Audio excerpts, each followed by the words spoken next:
ಅಂದುಕೊಂಡದ್ದು ಆಗದೇ ಇರುವುದೇ ಜೀವನ, ಇಲ್ಲವಾದರೆ ಬದುಕಿಗೂ ಸಿನಿಮಾಕ್ಕೂ ಇರುವ ವ್ಯತ್ಯಾಸ ಏನು? ಹಲೋ ಗೈಸ್, ನಮಸ್ಕಾರ ಎಲ್ರಿಗೂ. ಇವತ್ತ 16 ದಿನದ ಚಾಲೆಂಜ್ ಒಳಗ 10ನೇ ದಿನ. So let's go. ನಾಷ್ಟಾದು ಮಾಡು ರೆಡಿ ಆಗಿ ನಾನ್ ಬಂದೆ ಸ್ಕೂಟಿ ಕಡೆಗೆ. ಆಮೇಲೆ ನಾವು ಬಂದಿದ್ದು ಪೆಟ್ರೋಲ್ ಬಂಕ್ ಕಡೆಗೆ. ಸ್ಕೂಟಿಗೆ ಪೆಟ್ರೋಲ್ ಹಾಕ್ಸಿ ನಾವು ಹೋಗಿದ್ದು ನಮ್ ತಮ್ಮನ್ ಕಾಲೇಜ್ ಕಡೆಗೆ. ಇವತ್ ನಮ್ ತಮ್ಮ ಹೊರಗಡೆನೆ ಇದ್ದ, ಬಂದು ಲಂಚ್ ಬಾಕ್ಸ್ ತಗೊಂಡ್ ಹೋದ. ನೆಕ್ಸ್ಟ್ ಬಂದಿದ್ದು ನಮ್ಮ ಅಣ್ಣನ ಅಂಗಡಿ ಕಡೆಗೆ. ಇಲ್ಲಿ ಡಾಗೋನ ಸ್ವಲ್ಪ ಮಾತಾಡ್ಸಿ ನಾನ್ ಬಂದಿದ್ದು ಲೈಬ್ರರಿ ಕಡೆಗೆ. ಮಾರ್ನಿಂಗ್ ಲೈಬ್ರರಿಗೆ ಎಲ್ರು ಕೂಡ ಬೇಗನೆ ಬಂದಿರ್ತಾರೆ. ನಾನು ಬೇಗ ಬರ್ಬೇಕು ಅನ್ಕೊಳ್ತಾ ಇದ್ದೀನಿ, ಬಟ್ ಕಾಲ ಕೂಡಿ ಬರ್ತಾ ಇಲ್ಲ. ಲೈಬ್ರರಿ ಒಳಗಡೆ ಎಂಟ್ರಿ ಕೊಟ್ಟು ನಿನ್ನೆ ಲೈಬ್ರರಿ ಬಂದಿರ್ಲಿಲ್ಲ ಅಲ್ಲ, ಅದಕ್ಕೆ ಡಸ್ಟ್ ಆಗಿತ್ತು, ಕ್ಲೀನ್ ಮಾಡಿ ಬ್ಯಾಗ್ ಎಲ್ಲ ಅನ್ಪ್ಯಾಕ್ ಮಾಡಿ ಸ್ಟಡಿ ಮಾಡಕ್ ಕುತ್ಕೊಂಡೆ. ತುಂಬಾ ಜನ ನನ್ಗೆ DM ಮಾಡಿ ಮತ್ತೆ ಕಾಲ್ ಮಾಡಿ ಕೇಳ್ತಾ ಇದ್ದೀರಾ SSC CHSL ಎಕ್ಸಾಮ್ ಕನ್ನಡದಲ್ಲಿ ಇರುತ್ತಾ ಅಂತ.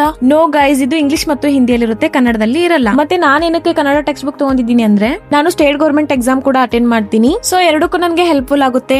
ಆಮೇಲೆ ನನಗೆ ಕನ್ನಡ ಟು ಇಂಗ್ಲಿಷ್ ಅನುವಾದ ತುಂಬಾ ಚೆನ್ನಾಗಿ ಬರುತ್ತೆ. ಹಾಗೆ ನನ್ನ ಫೇವರೇಟ್ ಸಿಂಗರ್ ಆದಂತಹ ಬಿಲ್ಲಿ ಎಲ್ಲಿಶ್ ಅವರು ಟೆಕ್ಸ್ಟ್ ಬುಕ್ ಅಲ್ಲಿ ಬಂದಿದ್ರು, ನೋಡಿ ತುಂಬಾ ಖುಷಿ ಆಯ್ತು. ಮಧ್ಯಾಹ್ನ 2 ಗಂಟೆ ಆಗಿತ್ತು, ಎಲ್ಲರೂ ಕೂಡ ಊಟಕ್ಕೆ ಹೋಗಿದ್ರು. ನಾನಿವತ್ತು ರೊಟ್ಟಿ, ಬಟಾಟಿ ಪಲ್ಯ ಮತ್ತು ಮಜ್ಜಿಗೆ ತೆಗೆದುಕೊಂಡು ಬಂದಿದ್ದೆ. ಸೊ ಮಸ್ತ್ ಹಂಗೆ ತಿಂದೆ. ಇವತ್ ಮನೆಯಿಂದಾನೇ ಟಿಕ್ಸೋ ತಂದಿದ್ದೆ, ಈ ಶಾರ್ಟ್ಸ್ ನೋಟ್ಸ್ ಗಳಿಗೆ ಟಿಕ್ಸೋ ಹಚ್ಚಿದೆ. ಆಮೇಲೆ ಒಂದ್ ಚಾಕ್ಲೇಟ್ ತಿಂದು ಸ್ಟಡಿ ಮಾಡೋ ಕುತ್ಕೊಂಡೆ. ಇದೇ ಗ್ಯಾಪ್ ಅಲ್ಲಿ ಮಜ್ಜಿಗೆನೂ ಕುಡ್ದೆ. ಮಧ್ಯಾಹ್ನ ಮಜ್ಜಿಗೆ ಕುಡಿದ್ರೆ ನಿಮಗೇನಾದ್ರೂ ನಿದ್ರೆ ಬರುತ್ತಾ? ನನಗ್ ಮಾತ್ರ ಬರಲ್ಲ. ಆಗ್ಲೇ ಟೈಮ್ 8:30 ಆಗಿತ್ತು. ಸೊ ಎಲ್ಲರೂ ಕೂಡ ಊಟಕ್ಕೆ ಹೋಗಿದ್ರು. ನಾನು ಕೂಡ ಬ್ಯಾಗ್ ಪ್ಯಾಕ್ ಮಾಡಿ ಮನೆ ಹೋಗ್ಬೇಕಂತ ಹೊರಗಡೆ ಬಂದೆ. ಆಮೇಲೆ ನನ್ನ ಸ್ಕೂಟಿ ಜೊತೆ ನಾನ್ ಬಂದಿದ್ದು ಅಣ್ಣನ ಅಂಗಡಿ ಕಡೆಗೆ. 2 ಡಾಗೋಸ್ಗೆ ಹಾಯ್ ಹೇಳಿ ಮಾತಾಡ್ಸಿ ಮನೆ ಹೋಗೋದ್ರಲ್ಲಿ 9:30 ಆಗಿತ್ತು.